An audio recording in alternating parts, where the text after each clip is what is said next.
now tuned in to the Cold Hard Truth, Cayman's #1 hard-hitting live podcast show, where we feature some straightforward conversations on political, social, and celebrity news and all things happening in the Cayman Islands and around the world. This show was created to give the people a voice and a means of being involved and informed without any filters. Sometimes it gets crazy, but we always keep it real.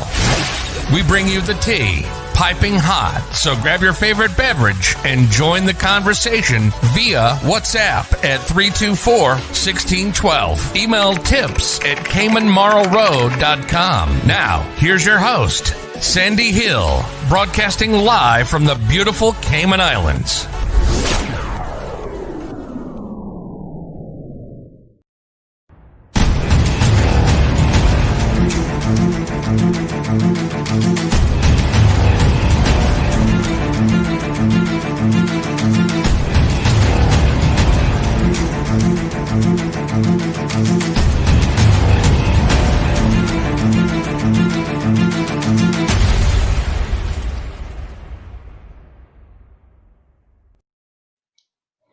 Good morning, folks. Happy Thursday. It's supposed to be Tech Thursday. We're going to talk about that here in a second. Let me just adjust this camera a little bit so that it makes more sense. How are you guys? Hope that everyone is well. What's going on? Well, as you can see, I'm getting a little bit of a late start today. And that's what happens when you've got a toddler that you need to get out the door. So some mornings she gets up a little bit later, despite my best efforts, and you just go with the flow. You know, as parents, we've got to be extremely flexible. Flexibility is the name of the game. Good morning, Miss Ronika. Happy Thursday to you. How are you? Good morning, Morna. Thank you guys so much for tuning in. It's a gorgeous day here in the Cayman Islands. We are so blessed beyond. So I'm glad that you guys are joining me this morning. I've woken up to a few messages on my phone, and you know how it can get so incredibly crazy. So yes, there,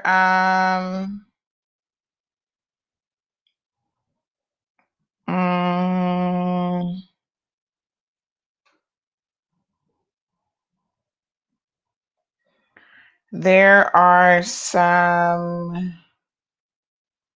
okay, let me just see. All right, so we've got a stolen vehicle. We have a lots of crazy messages on social media. I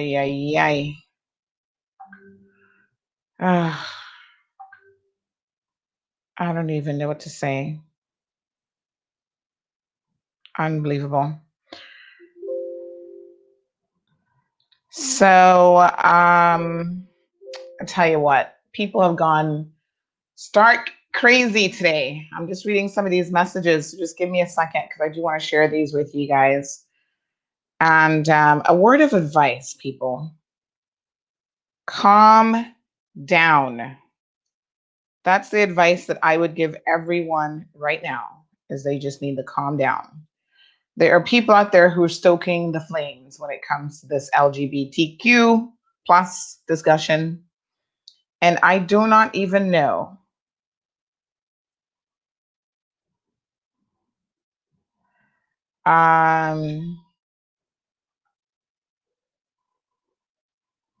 I do not even know what to say at times. So we've got numerous messages coming in.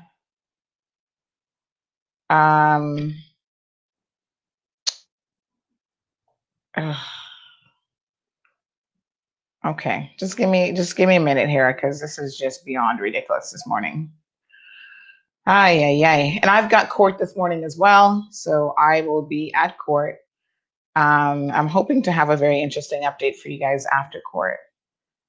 So make sure that you tune in because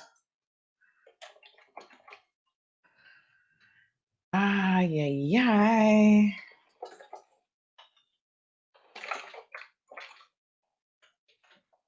So it looks like I have Magistrate Hernandez. I don't think I've actually ever had her before because, to be honest, most of my stuff has never been in summary court. But at the moment, I've decided to keep it in summary court. I may, at a later date, decide to move. I'll update you guys today because I don't want to say too much. I don't want to give it away. But when I come out of court today, don't worry, you guys will be the first to get a bit of an update. So Yannick, Olivia, Miss Joy, Marshall, Sophia, Genevieve, Catherine is watching. Thank you guys so much. Just give me a quick second to pull up some messages, right? So listen, I can only imagine being a part of a community where you feel like you are getting so much hate and you are being targeted, and you read these messages every single day and you think to yourself, I'm just sick and tired of the hate. And then you think the thing for you to do is to start responding in the most ridiculous way. And that isn't the thing to do, folks.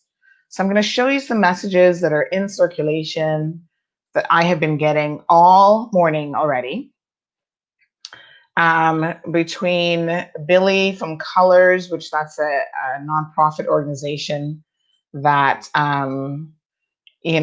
has been around, I think, for a number of years, and trying to, Billy says, to teach tolerance. But I think what is going on here now is Billy is allowing these people to bait him or vice versa. And you've got to just calm down.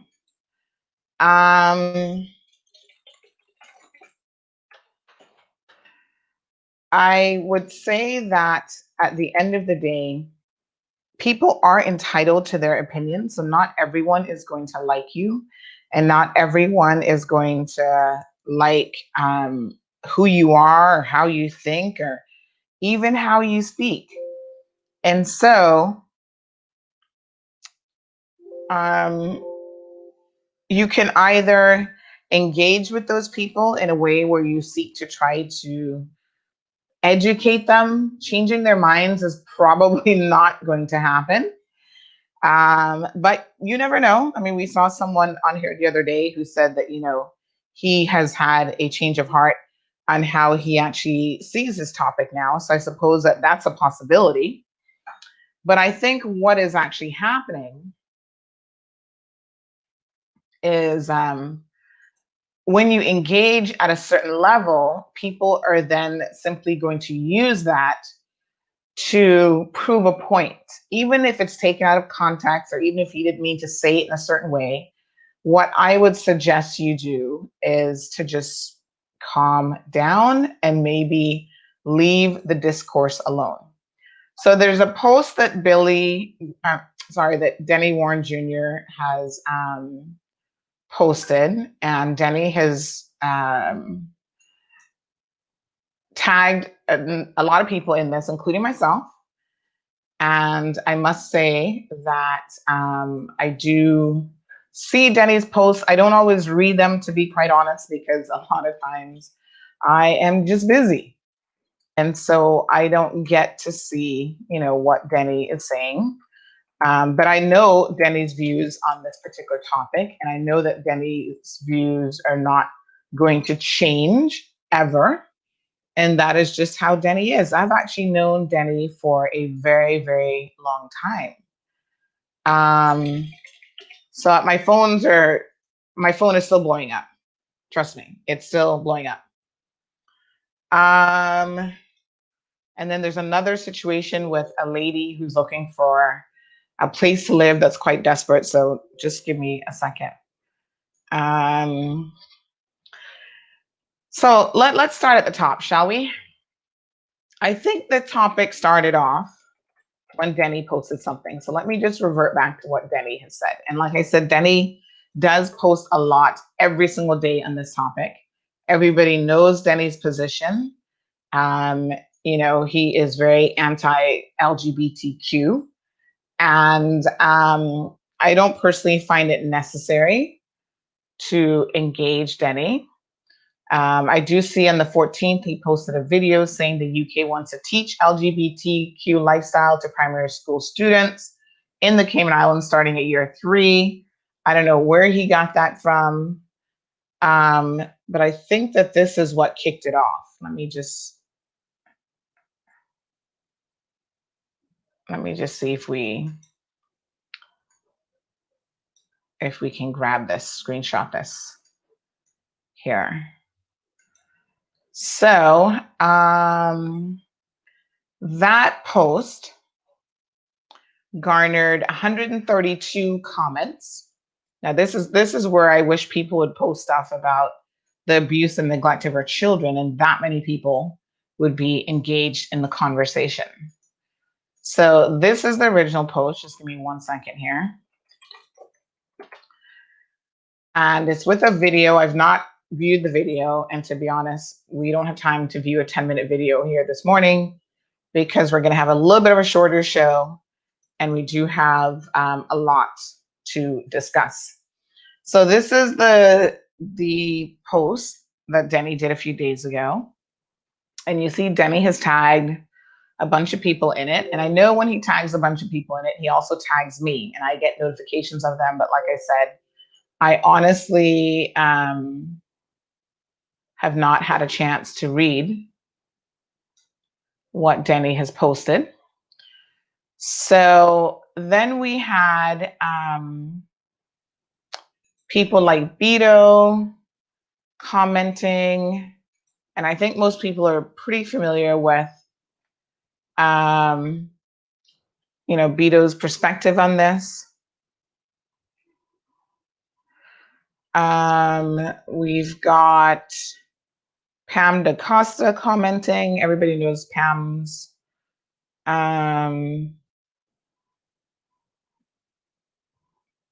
position on this as well. Isadora, Carol, Renrick. I think most people know Renrick's position. This is Renrick Christian, by the way, because I know that we have more than one Renrick here in Cayman. But at some point, I don't know if it was actually this post. I'm just trying to find exactly where the conversation totally goes left. It might have actually been on Beto's page, because I think that Beto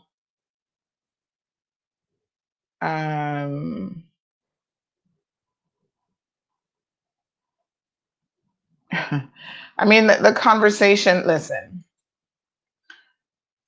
like I said, I've not watched this video, so I don't know what is in the video and what book they're referring to. But when people make a comment like this, I'm going to show you guys this comment that I'm pretty sure is 1,000% inaccurate, right? So there must be some textbook that they are suggesting somehow is used. Let me just hold on 1 second here, folks. Let me see if I can move this over. Some textbook that they are suggesting is used to indoctrinate children. And if you're interested, you can go and watch it, I guess, on Denny's page. It is an open post, so anybody can see it. And then Miss Lorna says that she understands that this textbook is already here in the Cayman Islands, in the public schools, not just here in the Cayman Islands. The textbooks are already here in the public schools.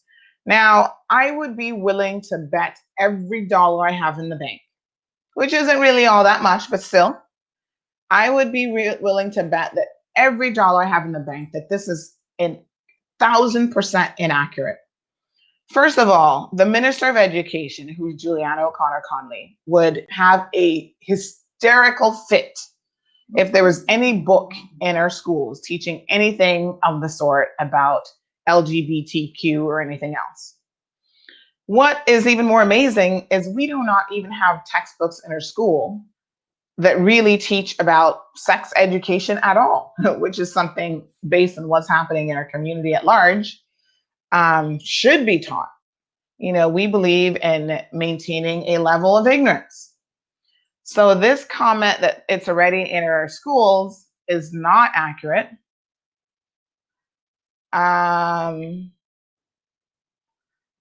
So I don't know what she's referring to. Now, Kayla Young works for the Compass.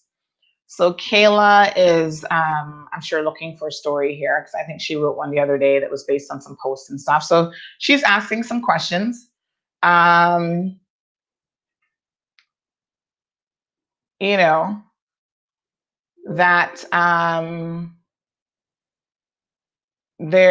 she's asking some questions. Where are you getting this information from? And Lorna says, well, I was told by someone who I consider to be a reliable source. I suppose the way to get the facts would be to call the DES. So, right. Well, she may consider that person to have the facts, but I'm not so sure that that is the case.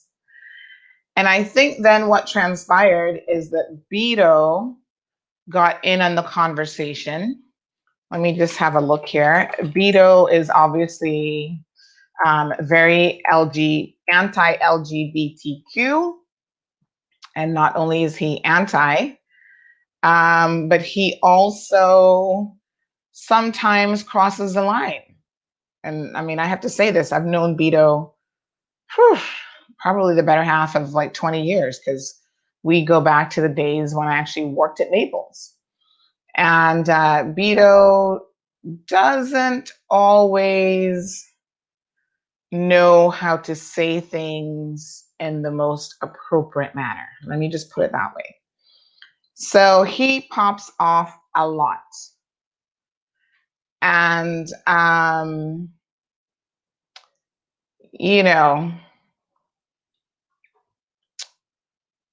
sometimes he advocates violence against people. He's been blocked, I know, a number of times on Facebook for it, but that doesn't stop Beto. He continues to be him and to post pretty much whatever the heck he wants. And when he gets blocked, he takes a Facebook jailbreak, and then he comes back again with something else. So I'm trying to see the source of the original conversation, but I believe it was on Denny's page, and I believe it was an engagement between Denny and Billy of Colors. And so those messages have been in wide circulation. I can't even tell you the number of times that I've received them. So what it looks like, and people have screenshot portions of this, people have taken the text out. So I have seen the text messages, but essentially what is going on is Billy is having a conversation. Let me just see, because I somehow think the comments have gone, that they were on this original post. And I think now the comments have disappeared, but of course, comments never disappear, because they then go into wider circulation.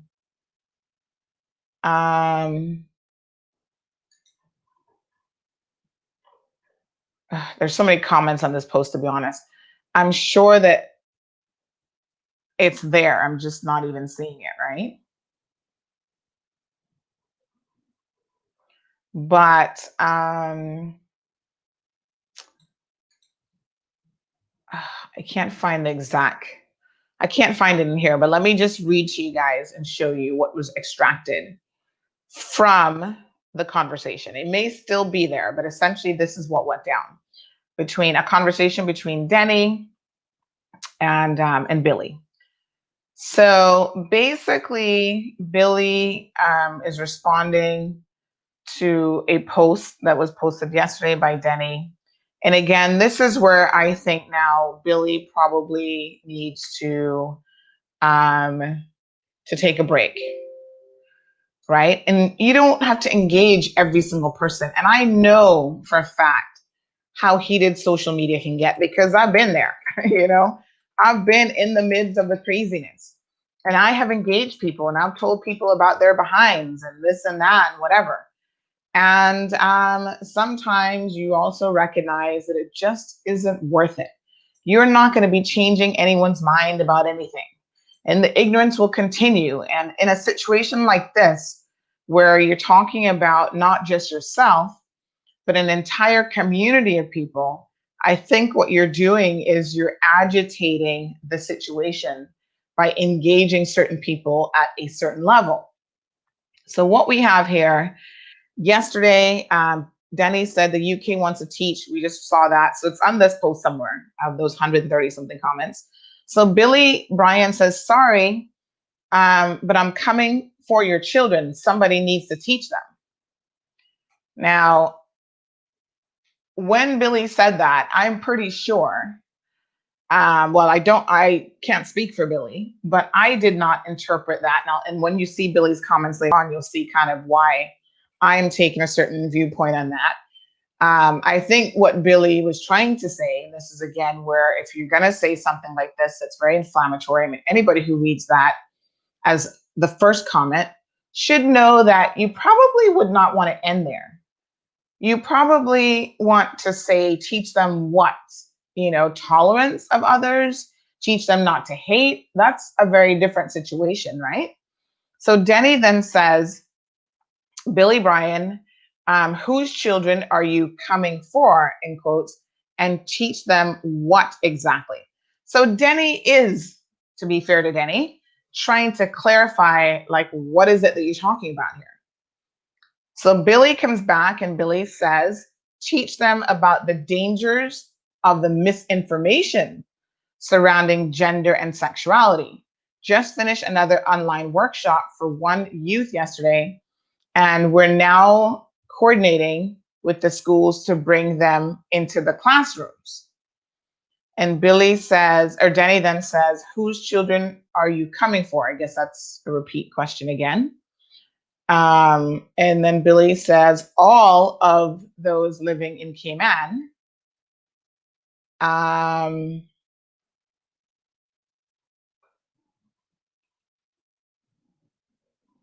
So then there's a comment here that says, this reply serves as my first notice to you and your associates to stay completely away from my children. Do not contact them. Do not say anything to them, virtually or in person or in any other form of media. I'm not sure what that means, but okay. Do not ever go near them.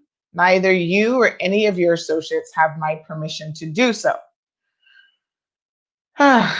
So, I'm assuming that last comment, I don't know if that is being attributed to Denny or not. And then this text, like I said, was extracted and is now in wide circulation. Of course, Alden was tagged, France Manderson, all the MLAs pretty much, Joey, David,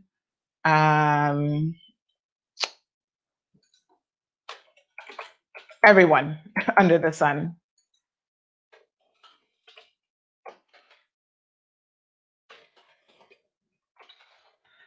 So,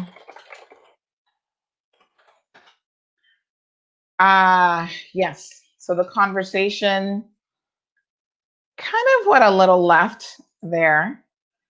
And then there's another post. I think Miss Linda sent out something to all parents, guardians, pastors, youth workers, social workers, principals, teachers.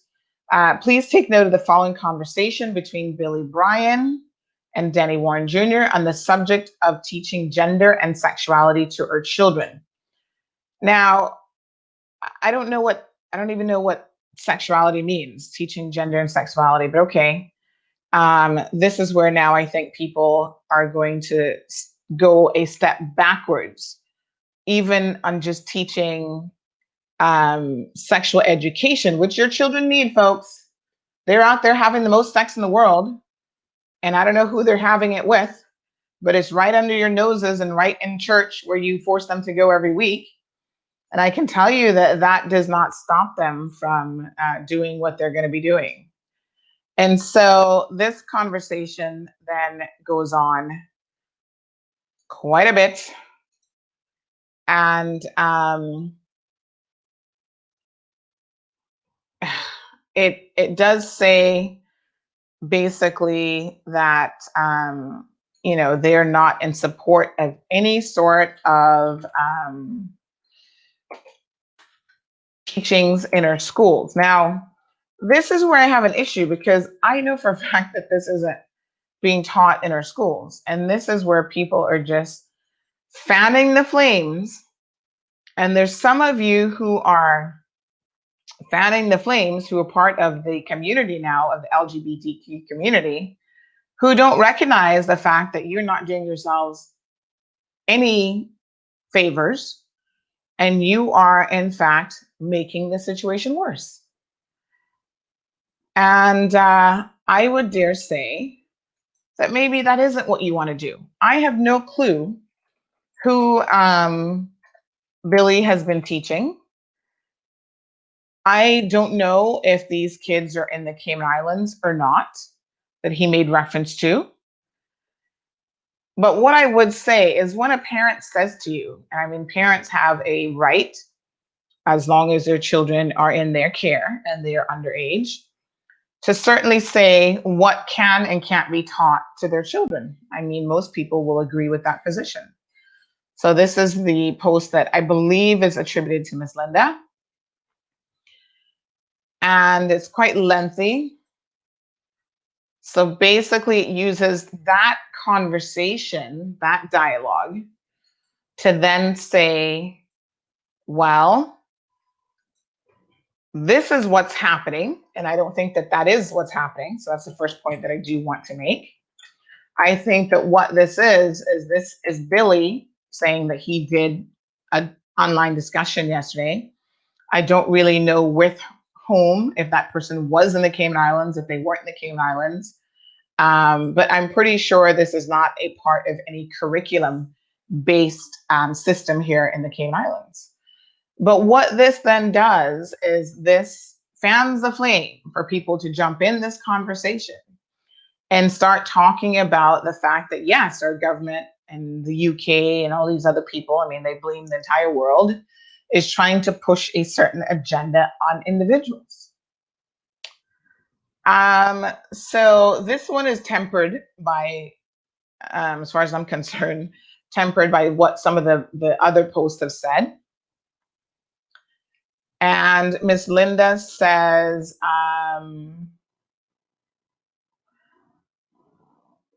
Her Excellency, let me just see. Reverend Linda McPhail hereby served warning to Billy Bodden and his associates that you are not permitted to make contact with any one of my grandchildren or great-grandchildren. In fact, as the guardian appointed by cabinet under the children's law, I hereby serve you and your associates notice that should any student in these beloved Cayman Islands be harassed, bullied, or coerced in any way to participate in any LGBTQ program, I will find the most qualified lawyer to defend these children and their families. Please be advised that I am not one to threaten others. I will deliver what I have promised. I am an ordained pastor, and I will be fasting and praying for you and your associates. Well, that's good. Prayer and fasting is wonderful. Yes, Jesus made each and every one of us in his image and gave us a free will to choose. Therefore, it is my responsibility to see everyone through the eyes of Jesus, because sin is sin. The word of God says that all have sinned and fallen short of the glory of God. However, we must, if we confess our sins and ask for forgiveness and turn away from our, I think that's supposed to be wicked ways, he will hear from heaven and forgive your sin and heal our land. Jesus hates the sin, but he loves the sinner. And then there's a prayer after that that continues on. It was quite a lengthy post, actually. So it then continues on. And this is like the end of it.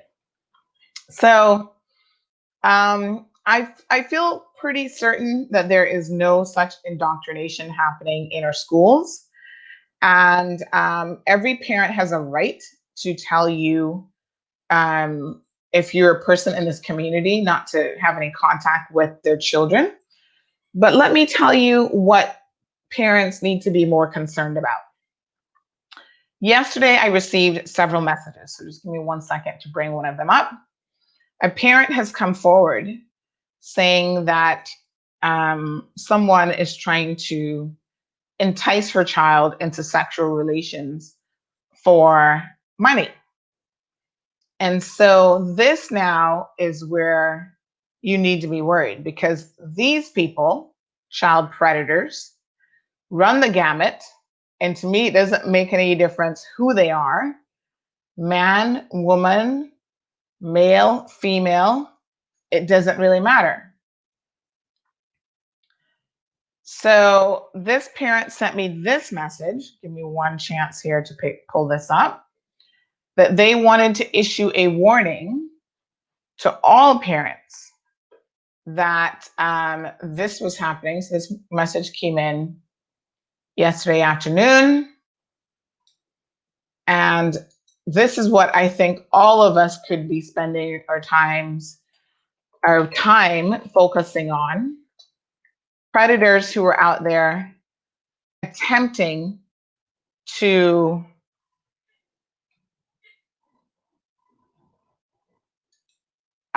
entice our children into being victims. So they are grooming your children. So here is that message. And I had the parent whose son it was contact me. I've obviously removed her information. And she has said that there's a pedophile going around driving a white Honda Fit. He's clear skinned and has money and dollar sign tattoos. He looked like he was drugged, so I don't know. And he's stopping little boys on the road to offer them money for sexual favors. So the warning is, if you see an individual meeting this description, to please contact the police immediately. Now, I needed to know a little bit more about this, so I did ask a few questions. And the parent has assured me, because yes, I will warn all of the Cayman Islands here this morning, and we will certainly post these on our social media page as well, to ensure that you warn your children. But this should be an ongoing warning, because listen, predators are out there. And the thing I do want to say is most of them are not going to be the stranger in the Honda Fit, in the white Honda Fit. There are going to be people in your homes. So she confirmed that this happened to her 15-year-old son yesterday. They didn't, unfortunately, get the plate number. But if you see someone that meets that description in terms of the tattoos and the white Honda Fit, but I want to warn you all, your children are by far your most precious commodity. There's no two ways about it. And so you need to have, on an ongoing basis, conversations with your children about how they need to be safe and how they need to protect themselves. So children deserve the right to grow up in communities where they are not being harassed sexually or otherwise, where they're not being subjected to any of that. Like, children need to be children, in my opinion, right? So I think that sex education that's age appropriate is something that all children need to be exposed to. Because by the time your kids get to middle school, they are being taught, indoctrinated, whatever you want to call it, from their peers. And this is a fact. And their peers are not going to have accurate information. Only God knows where they're getting their information from. Your kids are sitting down watching stuff on the internet. They're watching YouTube. They're watching all sorts of content that, if you're not having a very careful and keen eye on, they are being indoctrinated into God knows what. So I think as a parent, it is your responsibility as with all things educational, to guide the conversation and to engage with your children. So it should be nothing unusual or strange to have these conversations with your children, because you should be having it from the time that they are toddlers. Yes, explaining to your children that they have private parts as a toddler and letting them know what those private parts are called, both the slang terms as they become a little bit older and the correct terminology, will help protect your children, right?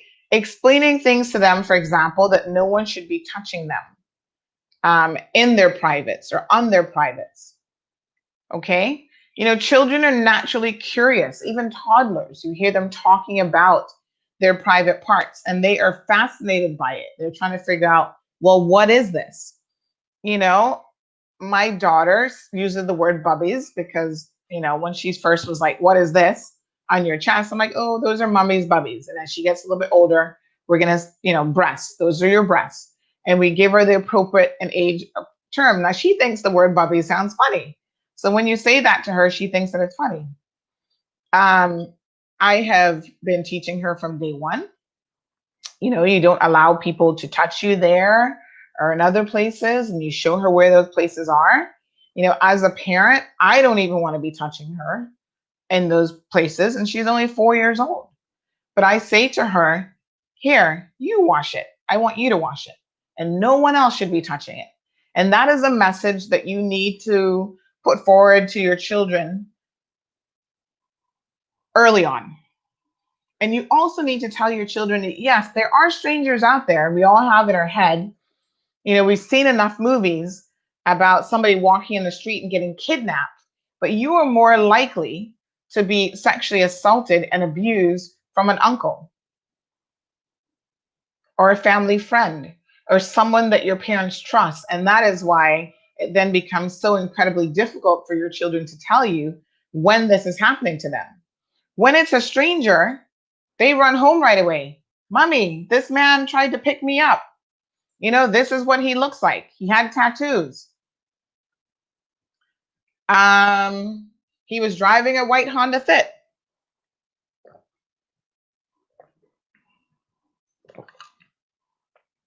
So,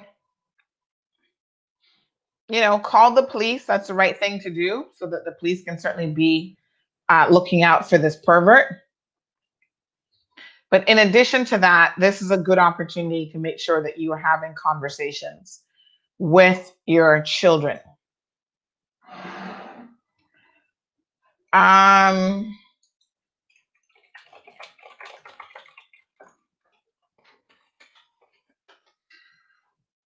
So the conversations continued. So then, you know, Beto decided to engage Billy directly. And, you know, Billy then decides to continue having the conversation, right? And then it starts to go a little bit left field when the threats start coming in. Now, this Lloyd Bodden, which is Levon, I think he pronounces it Levon Bodden. I'm so surprised at Levon because I am confused by Levon in more ways than one. I guess at the end of the day, we never know what someone's true sexuality is. And there are people who go to great lengths to hide who they are. Let me just leave it at that. And so of all the people in the world, I would be the most surprised that Levon would be engaging in this kind of conversation and threatening the LGBT community. But that's exactly what he does. He says, I'm going to burn your gay community to the ground. Then he says, delete and delete, I will repost. So I don't know what that means. Levon has multiple Facebook accounts. I'm not really sure why there are so many, but this one, Lloyd Bodden, I think is fairly new. I don't recall having seen this one before. That one, in fact, only has a few friends. So I don't know why this one was created, but there you have it. So this is the kind of discourse now that I think is unhelpful and problematic. And actually, let me just have a, no, my apologies. I'm actually confusing. This actually isn't Levon. This photo here in this picture, let me retract and apologize on this. The small photo here looks like Levon Bodden. This is actually, I'm going to bring up a better picture of this young man. This is actually someone different. So I'm thinking, people create so many Facebook accounts.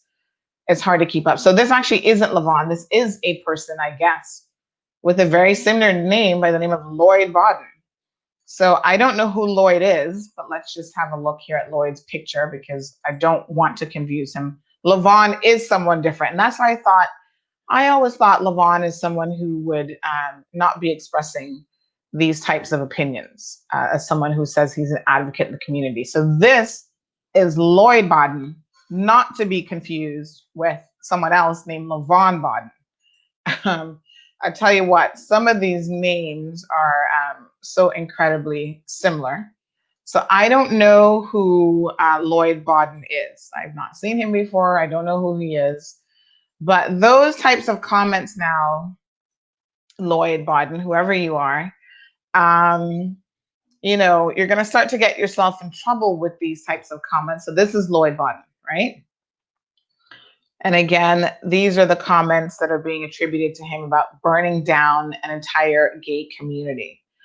So the advice that I want to give, and then I want to move on from this topic because we have things to talk about, such as people in this community who are living in deplorable condition.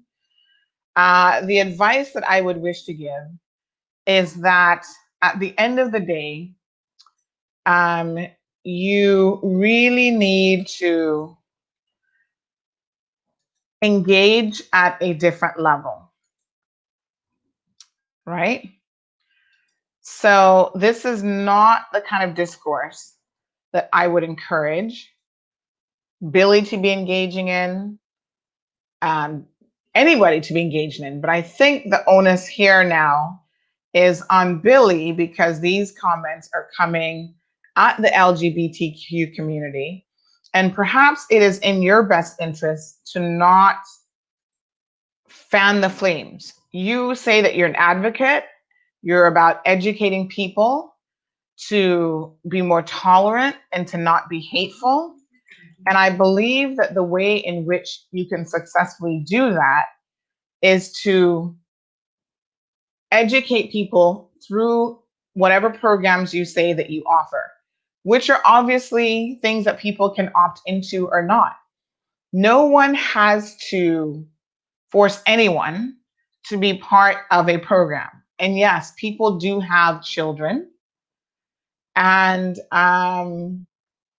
those children are their children, and they can certainly decide what their child is taught from what their child isn't taught up to a certain point. Because let's be honest, as a parent, if you show up to Georgetown Primary tomorrow and you say, well, I don't want my child to be taught English or math, you don't have a say in that. You cannot dictate that to the education department. They have a curriculum. So parents will say, well, I think I should have a right to approve anything my child is taught. Actually, you don't. And there are a lot of people who may not even be Christians who have children in public schools, and their children are taught, religion. I don't know if the schools here teach world religion or not, but if they are, again, you can't jump in and say, well, I don't want you teaching my children about religion or about God or about world religion. But you have this in your head, you have the same opportunity to protest against that as against what you claim is LGBTQ indoctrination. But it's interesting that no one ever wants to exercise their right on how their children are educated with anything else. And that again goes back to the core issue that we are dealing with a situation here that involves a lot of hate. And that's why I think you need to know how to approach a situation, especially when you are going to be the target of that hate. So, Sue, I'm going to agree with you that this situation is going to get worse. And the back and forth needs to stop. And I think one side just needs to stop engaging. And the sensible side, because I think everyone sees here how people like Lloyd Bawden thinks, the sensible thing to do is for members of the LGBTQ community to not engage these individuals on their posts in the manner in which they're being engaged. Now, if someone had something factual to say about this video, which, like I said, I do not know anything about this video, there has to be a way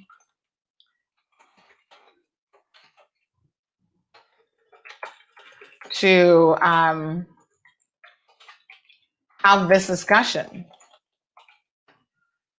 without inflaming the situation. So when you say, oh, I'm coming for your child, and you leave it at that, it is very, very obvious how easy it is for people to then put a spin on that. So Louis, good morning to you. Cloudy day in Detroit and temperatures are dropping, 57 degrees. Brr, time to put on a sweater. Marshall says ignorance plays a big part with those folks who are anti-LGBTQ.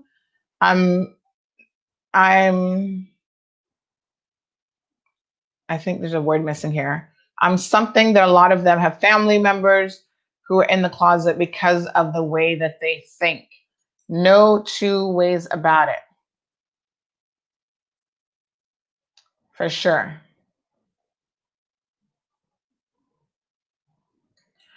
Catherine says, I read somewhere once that the thing we hate most about someone is the very thing about ourselves we hate the most. Does that mean that all of these LGBTQ haters have some thoughts and feelings that they don't or won't act upon? Just saying. That is something that I think holds some psychological merit. And I have personally seen that myself. As we said, even in this community, we know that a young man in jail right now who's serving a sentence, and he's an Anglin, so I believe he's related to Beto. I can't remember how closely related, but I think it's pretty close. He is in jail for killing a member of the LGBT community here in the Cayman Islands. And there is scientific evidence, no doubt, in other words, that he actually had sexual relations with that man before killing him. So Catherine's point, and something people have said a lot, seems to have some merit. Marshall, I think the pedophiles are the ones to be looking out for more than members of the LGBT community. And I want to make it very, very clear, pedophiles run the gamut. So they're not just straight people. They can be anything. So yes, I agree that that's where our responsibility lies. Louis says the responsibility of the parent is to train the child. It's all biblical because in society we can't talk about sex. And with our kids, this is beneficial to our children. And most children will figure out sex on their own. Well, they shouldn't have to figure it out on their own. And that's the problem, is we are leaving it to them and their peers to come to their own conclusions, I guess. Which is really, really problematic.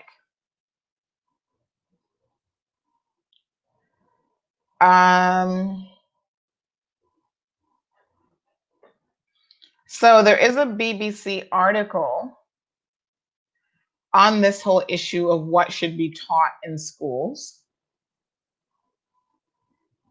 and exactly, what this content is. And they're talking about a program called No Outsiders Program, which teaches pupils about diversity, including LGBT rights and issues of race and religion. So the irony of it is the diversity that is being taught is not exclusive to just LGBTQ rights. It also talks about race and religion. But of course, parents and persons like Danny will not focus on the race and religion part. They're going to just focus on the LGBTQ plus rights. So some parents have argued in the UK that the lessons undermine parental rights and authority. And the school has taken the position that the No Outsiders program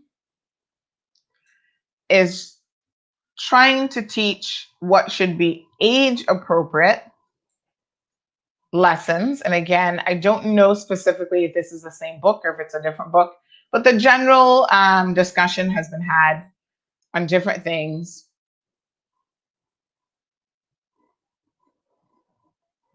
And the question then becomes, should parents, and this was in Greater Manchester, this was just last year actually, remove their children from sex and relationship lessons? And so there's a whole article here about it. And then in a letter to the National Association of Head Teachers, there was one person that says that it was regrettable and concerning that teachers were feeling intimidated, and regrettable that myths and misinformation about education changes were allowed to circulate. So they're saying that this is myths and misinformation that's in circulation. And he says, so he suggests listening to and understanding the views of parents as a way schools can increase confidence in the curriculum to help children leave school prepared for life in modern, diverse Britain. But he writes, what is taught and how it is ultimately is a decision for the school. But he does agree that there should be some measure of consultation with the parents. So in England, relationship education will be compulsory for all primary school pupils from September of 2020, which is obviously this year. And sex education will also be compulsory for all secondary pupils from that date. Now, what do they mean by relationship education? Let's see if we can have a look. And again, I'm getting this directly from BBC. And what we mean by that is primary and secondary pupils in England will learn about relationships, keeping safe online, and looking after their mental health as part of compulsory lessons from September. So that's this year, September of 2020. And this goes on to say, let me just pull this up here, folks, so that I can see it. This goes on to say that children in primary school, sorry, just give me 1 second, trying to open up another window here. All right, we'll have relationship education that will be broadened to relationships and sex education. Health education for all kids will also be part of the curriculum. Parents will still have the right to withdraw their child up to age 15. However, head teachers are expected to talk to parents who wish to exclude their children from these lessons, discussing with the parents the benefits of receiving this important education and any detrimental effects that withdrawal might have on the child. And what issues will be covered in the primary school? So this is now where I will, although I'm not really going to engage, this conversation on social media, I will now respond to Demi's post because I think that maybe people have the information incorrect. And, correct information is, say what you want about CMR, but we don't get it right 100% of the time. But really and truly, we do our best to educate people. And when we get it wrong, we are the first to admit we've gotten it wrong, and we will correct it just as quickly as we got it wrong. So Sora wants to know, why would Demi post such an old video to start war? I don't know, like I said, anything about the video and how old the video is, but I think that people are going to post right now and share topics or bits and pieces that agrees with their position, whether they're accurate or not. So whatever is being, he's part of, I think, this group that is, what was it called? Caribbean Causes or something, that is an anti-LGBTQ group.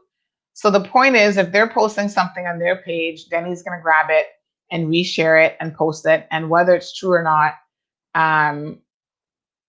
isn't the point. The point will be that it agrees with his position, and he is of the view that there is agenda underfoot to indoctrinate people, or in particular children. So under new compulsory health education lessons, primary school students will be taught about how to look after their own mental well-being, and also to recognize when their classmates might be struggling. Now, what sensible parent would be arguing against this sort of agenda? I don't know. Yes, I agree, Louis, that parents are not having enough conversations with their children, probably on a lot of topics, including sex education. He said even gun safety. The discussion will cover why simple self-care, such as getting enough sleep and spending time outdoors with your friends, is important. Teaching about the excessive use of electronic devices and limiting time spent online is also included. In terms of relationship education, primary children will also be taught age-appropriate online safety, including what to do if you come across things that you're uncomfortable with, the importance of respect for others, and this is probably now where the Christian community would have a problem, because respect for others would include people like the LGBT community and other religions and other people of different colors. And so the importance of respect for others, even when posting anonymously, and the risk of talking to people on the internet who they don't know in real life. And then what will be covered in secondary school, they go on to talk about the curriculum there. And of course, right after that, there are links here. Parents protest over LGBTQ rights teaching. Teach kids about same-sex couples. Period health to be taught in English schools. Children to be taught about FGM harm. Get up and out, helping teenagers beat the blues. And young mom says sex education must cover respect. So I think it's the sex and relationship part that parents get very, very uncomfortable with. And the guidance says that pupils need to understand, and then in quotes, that some people are LGBTQ, and this should be respected in British society, and that the law affords them and their relationships recognition and protections. So that now is where I think people are going to pick out just that and make it look like that's what the entire curriculum is about, and nothing else. And so then that is where the problem lies. Okay. So folks, I will share the link here so that you can read this article. You can read all of the associated articles that go with that. And you can make your decisions from there as parents. So listen, I am a parent, and I have a daughter who sometimes she will see things and she will naturally ask questions. I've had my daughter see a person here in the Cayman Islands with one leg, because we have more than one person that is an amputee. And she will ask questions like, why does this person only have one leg? She doesn't understand. And she's only 4 years old. And so, in terms of a 4 year old, I try to explain it to her in an age appropriate manner. So I can't always say, well, this person, so this is an excerpt from the article I was just reading. I can't always say, well, this person was a diabetic, because then she's going to be, well, what's a diabetic? I don't know what a diabetic is. So, you need to have these discussions with your kids. I think it's important to explain to them a lot of what's happening around the world. And that is, it is what it is. So I also note with interest that people are just really feeling like they need a break from this topic at so many different levels. Good morning, JD. Marshall says, yes, this was the same thing I was talking about a little bit earlier.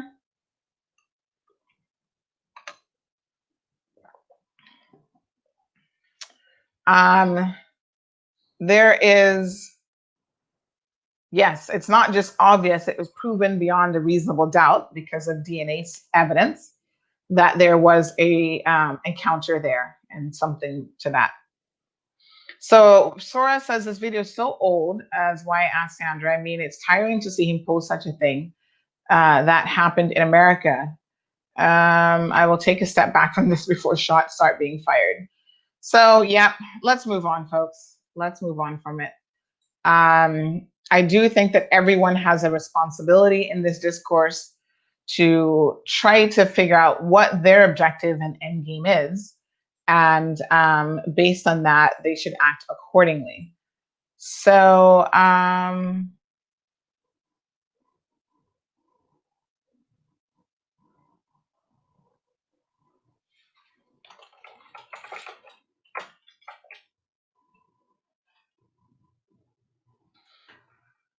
okay, so let me just read a few of the comments that came in on WhatsApp. One person said Billy needs to be mindful of how people perceive gay people, especially gay men. There's a stigma that gay people are trying to recruit children, and Billy is not helping the situation, especially with feelings being as raw as they are following the civil partnership law. Billy needs to chill out.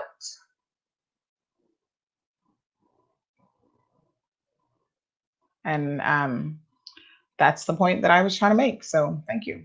I think that summarized it quite well. And this person who sent that comment in is actually a member of the LGBTQ community. So there we have it. Unbelievable how some parents think. Yes. People shouldn't be too touchy when someone calls them names. Well, listen, I mean, let's admit that we're all human beings here, and nobody, I suppose, likes to be called names. And maybe Billy just needs a vacation. I mean, after all of this that has been going on, I can only imagine that there are difficulties that arise out of that. It's got to be hard to live in a community and live in a society where people think of you this way, and everywhere you walk around and you go, people might be having something to say about you, and perhaps you start to react to that. Let's talk about the environment a little bit, and then we need to talk about a mother who needs some help. So yesterday, the Department of Environment sent out a very urgent call for some help as it relates to our coral reefs. So let me just give you a bit of information here in terms of what transpired.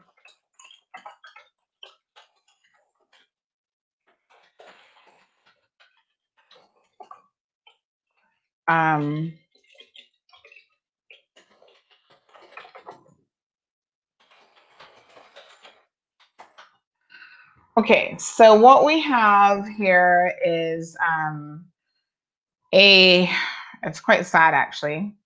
A tugboat caused some damage, unintentionally, of course, to our coral reefs, but unintentional or not, the damage has been done. It was trying to actually move a, let me tell you what it's called, a ship of some kind, a cargo ship that had gotten stuck. So the cargo ship had run aground. Good morning to Alric. So good to see you. And as a result of this cargo ship running aground, the tugboat was turned in a direction where its engine jets were directed at Eden Rock. And there's a whole coral area there. So evidently, what happened is the process of all of that created a lot of movement and pushed an unbelievable amount of sand on the coral. And this happened over the weekend on Saturday. And so by Monday afternoon, people at Eden Rock saw this and contacted the Department of Environment. So by then, obviously, a few days had gone. There already has been some degree of damage caused by this. And the sediment, the sand that is now sitting on top of the coral, it cannot self-cleanse itself. So I spoke to several people at the Department of Environment yesterday, and essentially what has happened is because it cannot self-cleanse itself, that sand, which is sitting, as you can see, this is a perfect picture here, on top of the coral will end up killing the coral, because the coral needs to be able to, maybe breathe isn't the right word, but the coral is a living organism. So it has a process of living and not really breathing, but breathing. That's the easiest way to explain it. And so its inability to remove this sand will basically serve to suffocate the coral, and you will lose this coral reef. And so the damage has already begun, unfortunately. The damage can be quite extensive. And so these are some pictures that they've taken of the area. It's about an 800 square foot area that is now impacted. So to leave this alone and do nothing would be incredibly detrimental. So if you've not yet read the article, I'm going to put it here in the comment section. And so the Department of Environment has gotten together and they were posting on their social media. I know that we shared it the night before. We did this story as well. And they were basically saying to people, divers, experienced divers, so please come out and provide us with some assistance, because we need to find a way of getting the sand off of the coral. Now, how it would work, right? So there are natural things that happen in the environment where, for example, a storm comes, and the storm will do this through the storm. It'll throw sand all over the place and whatever. But Mother Nature is so incredibly amazing and has a way of self-cleansing and often healing itself. And what would normally happen if this was caused by a storm is that Mother Nature would then, because of the wave movements after the storm, it would actually clean the coral. So the coral, most of the sediment would come off, and whatever little bit would have been left would not have been as detrimental as this. So this really is a problem because it wasn't a situation that was caused by Mother Nature. It's not a situation where Mother Nature can heal itself, basically, and the coral are not able to self-clean. So that is a problem, right? Its inability to self-clean means that we as human beings now have to step in and do our best to try to save the coral reefs. I mean, the coral reefs are under so much incredible pressure. So everything from, the sunscreen that we're putting on our skin to try to protect ourselves, the chemicals in that, the chemicals and the lotions that we use, all this stuff. And then we jump into the ocean with these things on us. And of course, that's being washed off in the ocean. It's impacting the coral reefs, the fish, the entire ecosystem within the ocean. And it's quite unfortunate that this is happening, because what that means is essentially the coral reef is suffocating. And when they disappear, we're going to lose entire fish ecosystems because they rely on the coral reefs. That's where they live. That's their home. We're going to just lose so much, and it will impact all of the ocean ecosystem. So it's not like, oh, well, let's not worry about the coral reefs. The coral reefs have an important role to play in the health of the ocean. And when you see they are being impacted, the bigger species are being impacted, from the sharks all the way down. And we're going to lose all of that. And we cannot sit back and think that losing all of that is not a significant issue, because it really, really is. So it's unfortunate. And I think that, we need to be so incredibly mindful of, again, how we are treating our environment. Everything from littering in the environment to actually something like this, which, yes, this was an accident. But now, thankfully, the call for divers was received in an amazing way. There were over 150 divers that came out yesterday to get out there and see what they could do. So the initial part of this is they were actually going to try fanning, or what they call wafering, the coral. So they were going to do like a kind of a gentle movement. And you got to know that, listen, doing any kind of movements underwater, it's like water aerobics. It is so incredibly difficult. And so that process they were trying yesterday, they're not sure 100% of what's going to work. So that was one thing. They're going to try some other methods as well. And those methods may or may not work. They're just trying different things. But they have to find a way to try to get the sand off of the coral. And the difficulty of it is, unfortunately, you cannot touch the coral, because that creates a worse situation in terms of the impact on the health of the coral itself. So you're not supposed to be touching them. So yes, I think that it's important for us to be aware of these things that are happening in our environment. A few people, I think Ms. Sue pointed out when we were doing the live stream yesterday, that imagine if a tugboat can do that, what impacts do the ships have on a ongoing basis? What are they dredging up out there? And if we, commit to having them continue to come to our shores, are we incredibly mindful of how much damage they are potentially doing on an ongoing basis? I understand this is not the first time that something like this has happened, but apparently this situation and the amount of sand and sediment that is now on the corals is quite a lot. And this is seen as quite detrimental. And it's about an 800-foot area that they are concerned about, which sounds like a lot to me. I mean, that's a wide area, right?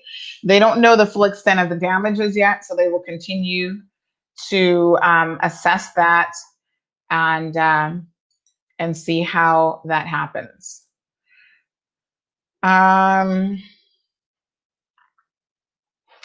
So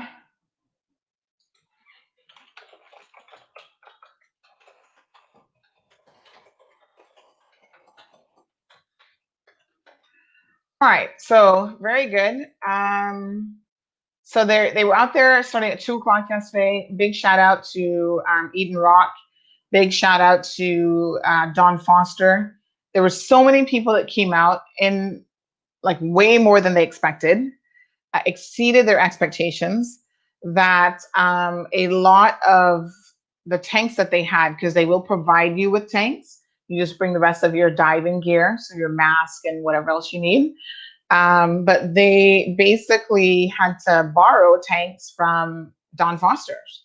So thankfully, they had about 50 tanks that they could loan them. And there were still people standing there who did not get a tank.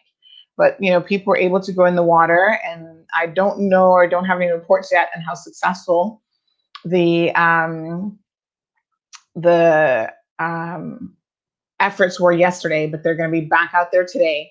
And I do understand that they will be trying another method today. So I think it's probably not as effective as they thought. So it got me to thinking about technology. And, you know, normally this is our Tech Thursday segment where we try to work in something about technology in our discussion. Now we are limited for time today, but I was kind of curious as to what is in place that technologically speaking, that could make this process so much easier.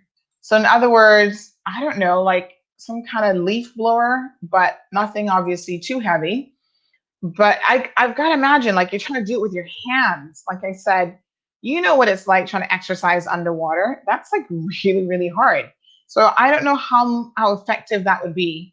Is there not some sort of device that could be used to simulate that movement? But, you know, that maybe does it a little bit more effectively. I don't have the questions. These are me just throwing out some ideas out there. Or I have the questions, but I don't have the answers. I definitely got the questions, but I do not have the answers. So I don't know, you know, if anywhere else in the world, they were watching a YouTube video and they were saying to persons there who weren't quite sure how it was going to work, if they could watch the video just to make sure that they understood the process. Because of course, they don't want people going out there making things worse, right? So yes, so that's where that was. So one final thing before we wrap up today, because again, I do have court this morning. So I do want to get out there, and I do have a few little emails I need to shoot out before I head out the door. There was a lady, there is a lady on social media, on Facebook, who is asking for help. So if anyone knows of any facility that is available for rent, and she is an NAU client, and I know for a lot of persons that will make the difference in whether or not they're able to find any accommodations. And this is really, really unbelievable, but I know that this is the situation. She's in desperate need. So I want to show you some photos as to why this person is in desperate need of assistance. So just give me 1 second here. And this is where I know that there are not a lot of people who are willing to rent to NAU.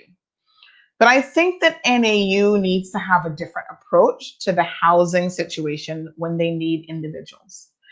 And what I mean by that is the people that are willing to engage with NAU clients, unfortunately, tend to be people who do not respect or keep their homes or their properties in the best of conditions. So what you will what you will see happening is that people are living, just because they're an NAU client, in absolutely deplorable conditions. And that is really, really unfortunate. So I'm going to show you guys a few pictures here of what it is that I am talking about, so that you can see for yourselves. This is the Cayman Islands. We claim to be such an affluent country, and you know, we have all these things to offer people. And when I see things like this, it reminds me of how much work we have to do when it comes to addressing the social issues in our community. So it's beyond sad that a mother is having to post on Facebook that she is in such dire need of help because literally the roof over her head is falling in. So let me just show you her post first of all, and then I'm going to show you the comments that she has shared, or sorry, the photos that she has shared, so that you can see exactly what the issue is. All right, so here we are. And thank you so much for your comments. I just saw that I think it was Kizzy that made a comment about, yes, Kizzy made a comment about court. Lillian, thank you so much. Yes, so we are not taking care of Mother Nature. And again, where are the churches in this discussion? Because God has given us the earth and we should be respecting it. We should be doing a better job. And we need to be having these conversations in our churches. Every church member should be committed to, oops, I was not trying to put him back up there, but every church member should be committed to caring about the environment as well. You know, we cannot just discard our environment and think that God is going to rescue us from that, because we can see that that didn't help the dinosaurs very much at all. So this is the original post from this mother, and she made it in the moms group, where she's basically asking for help. She's saying that she has a problem in the environment that she's living in. Her room is above a cistern. So again, this is where we are allowing people, just because they're poor, just because they're NAU clients, to live in deplorable conditions. This isn't right, folks. There should be some minimum standards. So I have heard of NAU clients, for example, not the clients, but the landlords, you know, having all sorts of unsafe living conditions. But because, you know, NAU is so desperate, they're not sending in inspectors. So that's one suggestion I would have. Send in inspectors to inspect the properties. In addition to that, you know, engage with both the landlord and the clients a bit more to make sure that things are happening at a satisfactory level. So both parties have an obligation. The landlord has an obligation to provide a safe environment, no hanging wires, no electrical safety issues, which sometimes I've heard exist. They should not be turning off electricity on clients, which we have seen. We've covered stories like that in the past where that has been happening. And, you know, we also see concerns with the landlord saying that, listen, tenants are coming in, they're not taking care of my place, et cetera, et cetera. Now, I know that NAU says that they're taking no responsibility for any damage or anything that their clients do. I understand that from a legal perspective, but I think what needs to happen is someone from NAU. NAU just needs to hire 1 or 2 inspectors, property inspectors. Those persons will go into a property before NAU engages in a contract for rental. They need to make sure the environment is safe, especially where you have children. It's not a tenement yard that has gangsters living in the yard or child molesters living right next door who've been convicted and we know are child molesters. You know, all of these things, this would show that NAU, and by extension, our government, because this has to be a directive from the so-called powers that be, this would demonstrate and show that they actually care if they undertook some of these suggestions. And listen, every suggestion we make here on the show is free. Grab it for free. Alden, Minister of Health, Dwayne Seymour, whoever, grab it for free and run with it as your idea. I don't really care. but we need property inspectors in the NAU department that are attached to NAU who could go out there and ensure that this woman does not have to go on social media and then ask for help because she's living above a cistern and it's falling apart, right? So her room is above a cistern and the cistern inside is falling apart.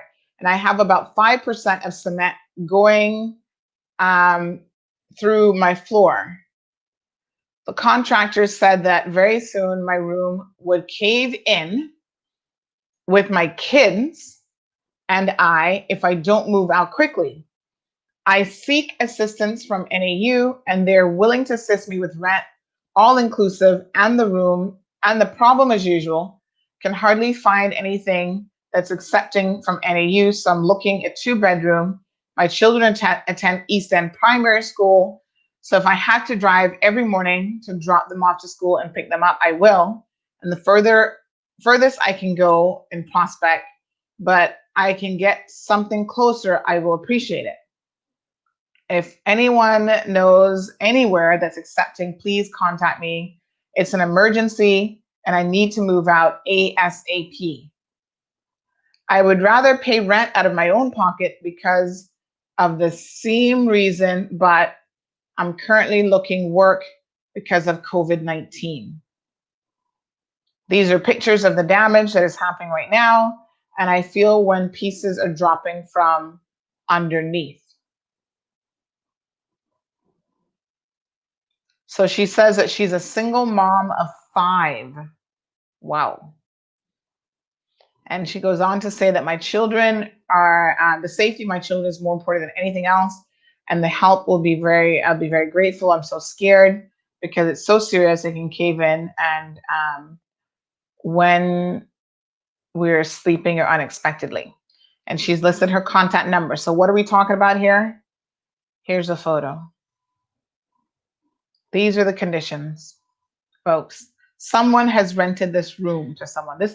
There should be, I don't even care if the person's an NAU client or not. There has to be some standards in rentals, and this does not meet the standards, folks. So no one should be able to rent a room and collect money for a room like this that is in this sort of condition, folks. Look at this. What kind of condition is this? This is a room that somebody's living in? This looks like somebody's outhouse. Seriously. This is the kind of thing now that really bothers me. And again, I call upon the churches. Some of you in the churches must have a room, an apartment that you can assist this person with. There's a network of people in the church community. Please send out the request to help this woman because this is absolutely deplorable. And the crazy thing about it is when people complain about the conditions that they're forced to live under and their landlord gets wind of it, they make their lives miserable, right? I had another tenant message me yesterday and they said they want to know what kind of connections their landlord has with planning because no matter what kind of shoddy environment they have, planning seems to approve everything and complaints to go to planning fall on a deaf ear. No one seems concerned enough, my apologies, to take on these rogue landlords. So this is disgusting. We need better. So Noelle, thank you for that. I think the easiest thing to do, as I've suggested, is to have inspectors. And it should not just be NAU clients. There should be a body set up. It doesn't have to be a whole lot of people that receive complaints from renters about rental properties that do not meet minimum standards.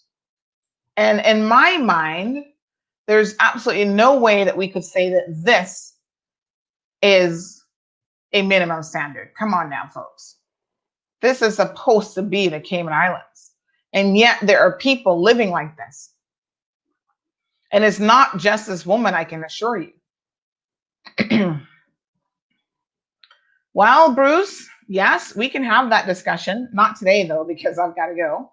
But we can have that discussion about how she got 5 children. I don't know her personal situation. But once again, this is why we need to start advocating something called sex education.